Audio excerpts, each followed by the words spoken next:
Welcome back to my channel.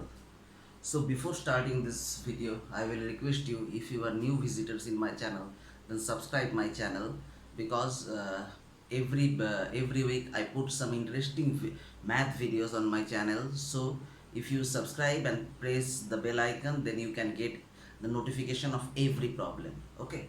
So today's problem is basic on complex number. Okay, basic on complex number. Okay, complex number, we all know that what is complex number, uh, and the other thing. The problem is a plus ib. Note down this: a plus ib whole cube equal to I. Okay, this is a simple equation, the simple complex equation. And what we need to find out, we need to find out the value of, a and b. Okay, we need to find out the value of a and b. So how can we find out this?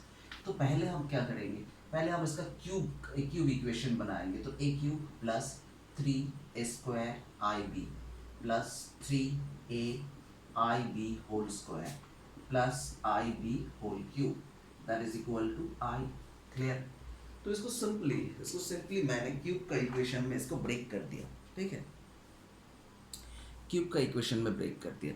अब जब ये cube का equation में break हो गया तो इसको हम लिख सकते हैं. देखिए ए क्यूब, ठीक है, प्लस 3 i² b, यहाँ से आपको मिल रहा है और यहाँ से आपको मिल रहा है. देखिए i square, that means what is the value of i square? That is -1, because we all know that i equal to √1 and i square equal to -1. We all know that. तो यहाँ पे आई स्क्वायर का मतलब क्या होगा? Minus, तो minus हम दे रहे हैं यहाँ पे. इसके बाद 3ab² और यहाँ से आपको क्या मिलेगा? आई क्यूब मतलब आई स्क्वायर इंटू आई, तो ये माइनस हो जाएगा आई स्क्वायर के लिए, और i b cube that is equal to i. Okay, अब जो रियल टर्म जो है, मतलब आई छोड़ के जो टर्म है, वो टर्म हम एक साथ लेंगे पहले.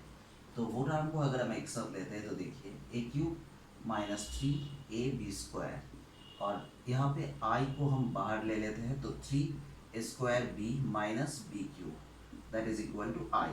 Clear? That is equal to i. तो अब अगर आप रियल और इमेजिनरी नंबर का कंपेयर कर लेते हो, इक्वेटिंग कर लेते हो, तो that is equal to your real part and that is equal to your imaginary part. That mean you can write i as 0 plus i into one, 0 plus i into one. I को आप ऐसे लिख सकते हो. तो real part के साथ real part को अगर आप कंपेयर कर लेते हो तो a cube minus 3ab² that is equal to 0, the first part. And इस पार्ट आई इमेजिनरी पार्ट के साथ इमेजिनरी पार्ट का अगर आप कंपेयर करते हो तो 3a² b minus b cube that is equal to 1. Clear? इतना तक. अब देखिए, तो यहाँ से आपका क्या बन रहा है? तो यहाँ से आप a कॉमन ले सकते हो आप यहाँ से. तो यहाँ पे बचेगा a² minus 3b² that is equal to 0. Okay, a² minus 3b² that is equal to 0. तो a² माइनस 3b² अगर 0 है तो आप बोल सकते हो आइदर a इक्वल टू 0, और आप बोल सकते हो a² minus 3b² that is equal to 0. Clear? That is equal to 0, ये भी आप बोल सकते हो. अब अगर ये बोल सकते हो कि 0, तो यहाँ से आपको क्या मिलेगा? यहाँ से आपको देखिए क्या मिलेगा. यहाँ से जो मिलेगा वो है a² इक्वल टू 3b², ये टर्म मिलेगा. ठीक ना? यहाँ से आपको क्या मिलने वाला है? देखिए a² mine equal to 3b², ये टर्म मिलने वाला है. ठीक है, तो चलिए अब इस यहाँ पे देखिए, यहाँ पे b² के जगह पे, अगर a² के जगह पे अगर हम ये 3b² से रिप्लेस कर देते तो 3 into b minus b cube that is equal to 1, because हम लोगों का टारगेट क्या है? टारगेट है ए और बी को फाइंड आउट करना. ठीक है, इस कम्प्लेक्स इक्वेशन से. So 9b³ minus b cube that means यहाँ से आपका क्या आ रहा है? देखिए 9b³ minus b cube that means आपका आ रहा है 8, आपका आ रहा है 8b³ इक्वल टू 1.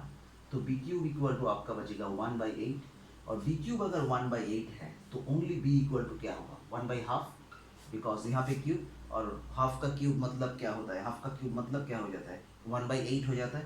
तो बी आपका निकल रहा है हाफ. ओके, तो अगर बी आपका हाफ निकलता है, तो बी अगर आपका हाफ निकलता है तो आप आसानी से ए निकल सकते हो, क्योंकि यहाँ पे a² इक्वल टू 3b² दिया हुआ है.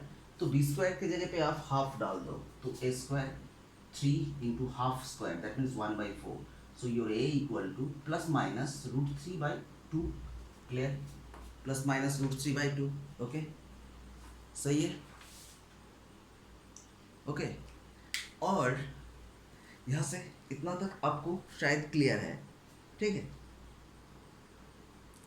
तो और अगर इस इक्वेशन में अब ये वैल्यू डाल के ये वैल्यू आ रहा है, अब अगर इस इक्वेशन में a इक्वल टू 0 पुट कर देते हो तो वो क्या आता है?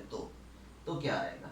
अगर आप इस इक्वेशन में ये तब होगा जब a equal to plus minus 3/2 at the same time b equal to half. ये एक इसका आंसर है, a और b का वैल्यू। अगर a इक्वल टू 0 है और 0 इस इक्वेशन में अगर आप डाल देते हो तो in case a equal to 0 तो क्या आएगा? देखिए, तो इस इक्वेशन में अगर आप डाल देते हो तो 3 इंटू ए की जगह पे 0 minus this, that means minus b cube equal to 1। Minus b cube equal to 1 अगर आता है तो b आपका क्या होगा? ऑब्वियसली माइनस 1 होगा। क्यों होगा? क्योंकि b का क्यूब और माइनस 1 का क्यूब क्या होगा? माइनस 1 होगा और b का क्यूब क्या होगा? b होगा। तो b इक्वल टू आपका आ रहा है माइनस 1। कब यह होगा? जब a इक्वल टू 0। तो ये भी आपका एक आंसर है और ये भी आपका एक आंसर है। मतलब a का वैल्यू जब 0 होगा, b का वैल्यू माइनस 1 होगा इस कॉम्प्लेक्स नंबर के लिए, इस कॉम्प्लेक्स इक्वेशन के लिए, और a का वैल्यू अगर प्लस माइनस रूट 3/2 आता है तो b का वैल्यू हाफ होगा इस कॉम्प्लेक्स इक्वेशन के लिए, सेटिस्फाई करेगा। क्लियर? तो ये वीडियो अगर आपको इन्फॉर्मेटिव लगा हो, अगर मेरे काम आपको पसंद आते हैं तो मेरे चैनल को सब्सक्राइब कीजिए, शेयर कीजिए और सपोर्ट कीजिए। और अगर आपको ये वीडियो कैसा लगा हो ये आप कमेंट बॉक्स पे लिख सकते हो, और कोई क्वेश्चन है तो वो भी सेंड कर सकते हो, या इस वीडियो के बारे में फीडबैक भी आप लिख सकते हो। थैंक यू, मिलते हैं नेक्स्ट वीडियो पे। Stay safe.